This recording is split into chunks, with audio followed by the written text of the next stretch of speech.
नमस्ते, मैं हूँ सुदीप्ता। मसाला चाय पर आपका बहुत बहुत स्वागत है। इस समय मायके में आई हुई हूँ। कोरोना काल में पहली बार और शादी के बाद भी पहली बार यहाँ आना हुआ, इसलिए आपको मेरा ये जो बैकग्राउंड है वो थोड़ा बदला बदला सा दिख रहा होगा। यहाँ उतनी किताबें नहीं इस वक्त हैं क्योंकि सारी मैं उठा कर ले गई थी। भारतीय भाषाओं से अनुदित साहित्य की जो श्रृंखला मैं लेकर आई थी, उसकी एक किताब रह गई थी जो मुझे आज आपको बतानी है। लेकिन वो शुरू करने से पहले एक घटना जो इस किताब को पढ़ने के बाद मुझे बार बार याद आती रही, उसकी ओर आपका ध्यान दिलाना चाहूँगी। दरअसल जब भारत पाकिस्तान का बंटवारा हुआ तो उस दौरान पूर्वी बांग्लादेश में एक बहुत बड़ा आंदोलन उठ खड़ा हुआ। इस आंदोलन को चलाने के लिए ढाका विश्वविद्यालय के छात्र सड़कों पर उतर पड़े। फिर पुलिस ने उन पर लाठीचार्ज शुरू कर दिया, आंसू गैस के गोले भी बरसाए। लेकिन कमाल की बात कि आंदोलन उससे थमा नहीं बल्कि और भी बढ़ता गया। 3 साल पूरा होते होते इस आंदोलन ने और भी वृहद रूप ले लिया। 21 फरवरी 1952 को ढाका में एक कानून सभा की बैठक आयोजित होनी थी, जिसमें मौजूद प्रतिनिधियों को आंदोलनकारियों ने ज्ञापन सौंपने का निश्चय किया। लेकिन उनके इस प्रयास को रोकने के लिए पूरे शहर में धारा 144 लागू कर दी गई। और उसके बाद जो हुआ उसकी कल्पना भी रोंगटे खड़े कर देती है। छात्रों के राजपथ पर उतरते ही पुलिस सशस्त्र वाहिनी ने उन पर बल प्रयोग करना शुरू कर दिया। इतना ही नहीं, अंधाधुंध छात्रों पर गोलियां भी बरसाई गई। निहत्थे छात्र मारे जाने लगे। कॉलेज का मैदान लड़ाई के मैदान में तब्दील होता गया। न पुलिस रुकी न छात्र। अधिकृत तौर पर कहा जाता है कि 4 लोगों के मरे जाने की खबर है, जबकि कहा जाता है कि सही तथ्य आज भी कोई नहीं जानता, क्योंकि न जाने कितनी ही लाशें गायब कर दी गईं और घायलों की संख्या तो इतनी ज़्यादा थी कि मेडिकल कॉलेज का इमरजेंसी वार्ड तक छोटा पड़ गया।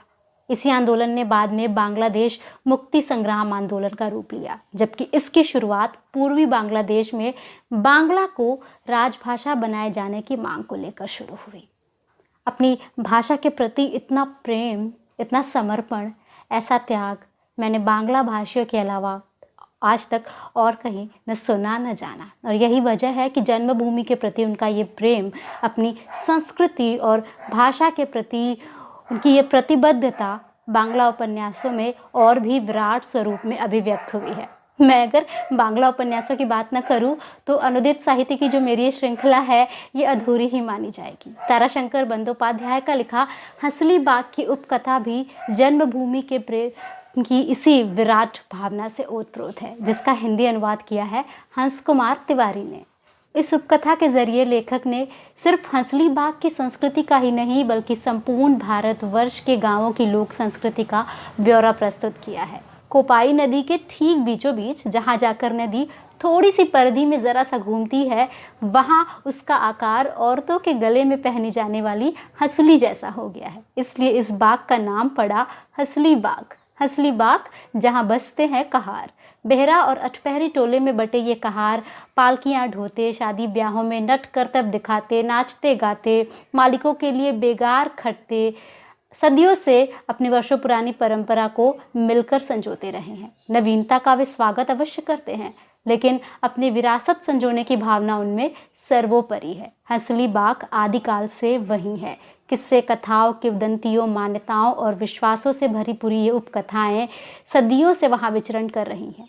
उपन्यास की मुख्य कथा को घेरे हुए ये सारी उपकथाएं जैसे सचमुच ही किसी सोने सी सुंदरी के गले में चांदी मड़ी हंसली ही हो।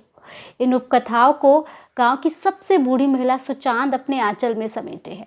वो नील्हे साहबों की कोठियों वाले जीते जागते दिनों को याद करते हुए ये कथाएं धीरे धीरे बांटती जाती है। नील्हे साहबों की कोठियों के भरे पूरे दिनों की कथा, कुपाई नदी के विनाशिनी रूप की कहानी, बाबा काला रुद्र के प्रकोप के किस्से, भूत प्रेत पिशाचों की कहानियाँ, चोरी डकैती हत्याओं के किस्से, सब सुचांद को जुबानी याद है।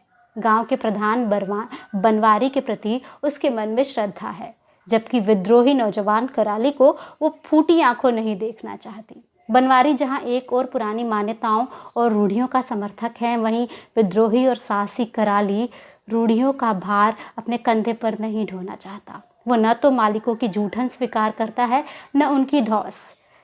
कराली रेल कंपनी में काम करता है और चंदनपुर के रेल कारखाने में न जाने के हंसली बाग के नियम को ठेंगा दिखाते हुए महावार तनख्वाह स्वाभिमान से जीवन जीता है। अनाथ कराली का ढंग बिल्कुल निराला है। कराली को गांव की ही एक युवती पाखी से प्रेम भी है। पाखी जिसका पति दमे का मरीज है। एक रोज पाखी भागकर कराली के पास जा पहुंचती है और दोनों का धूमधाम से विवाह यानी चुमौना हो जाता है। कहार टोले में ये आम है, जिसके साथ प्रेम हो या जिसके साथ रंग लगा हो उसके साथ विवाहित होने के बावजूद वो ब्याह कर लेते हैं। इसे ही वो चुमौना कहते हैं।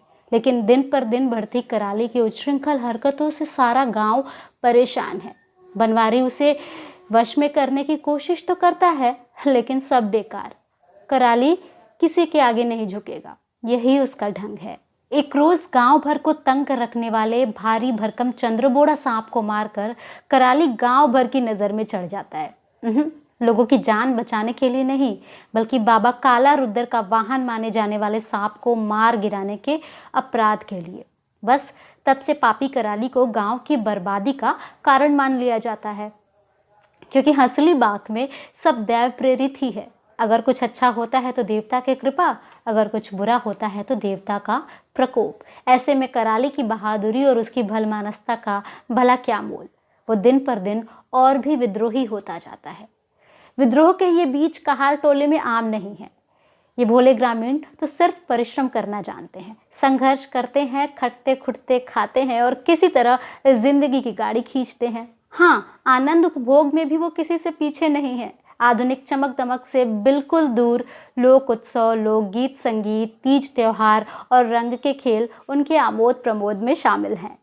प्रेम में पड़ने को उनकी भाषा में रंग लगना कहा जाता है और वो इसे किसी से छुपाते नहीं हैं, बल्कि इसे खुलकर अभिव्यक्त करते हैं। रंग के इस खेल का विवाहित होने न होने पर कोई असर नहीं पड़ता।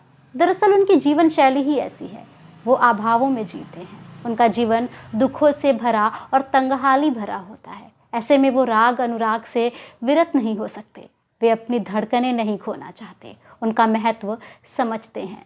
ग्रामीण जीवन का यह जटिल संग्राम सिर्फ हंसली बाग की नहीं, बल्कि संपूर्ण भारतवर्ष के गांवों की तस्वीर है।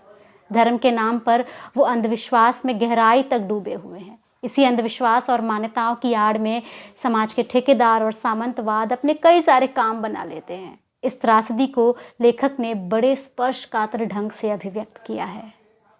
परंतु जीवन की ये विडंबनाएं उनके जीवन से रस नहीं छीनती। लोक पर्वों से वो जीवन रस पाते हैं।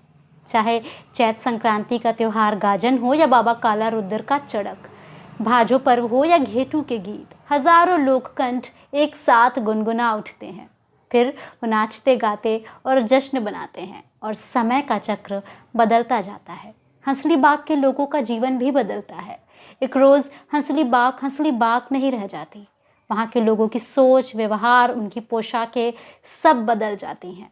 नहीं बदलती तो हंसली बाग की उपकथाएं, नियति के वश में कसकर बंधे लाइलाज रोगों से ग्रस्त और अस्वाभाविक मौतों से त्रस्त कहारों के जीवन की परिणति अब भी वही है। इस पूरी कथा में लेखक की संयत अभिव्यक्ति और उनकी पारदर्शिता चकित करती है। भाषा का सौंदर्य पक्ष, विशेषतः जो कलात्मक अभिव्यक्ति है, वो मुग्ध करती है। मुझे हमेशा यही लगता है कि वास्तव में हंसली बाग हर युग में पढ़ी जाएगी।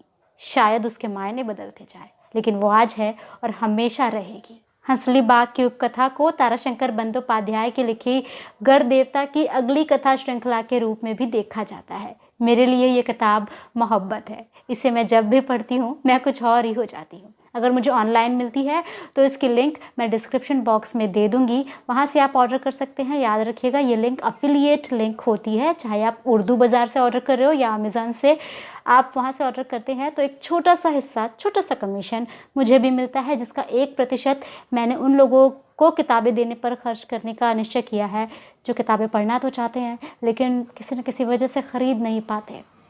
तो कोशिश कीजिएगा कि उस एफिलिएट लिंक से आप ऑर्डर कीजिए, जिससे हम सबको एक छोटा सा सहयोग मिले। आज की वीडियो में इतना ही। आप मेरे बारे में और भी चीज़ें जानना समझना चाहते हैं तो मुझे इंस्टा के मेरे अकाउंट पर और फेसबुक पेज पर भी फॉलो कर सकते हैं। लिंक मैं डिस्क्रिप्शन बॉक्स में दे दूँगी आपको।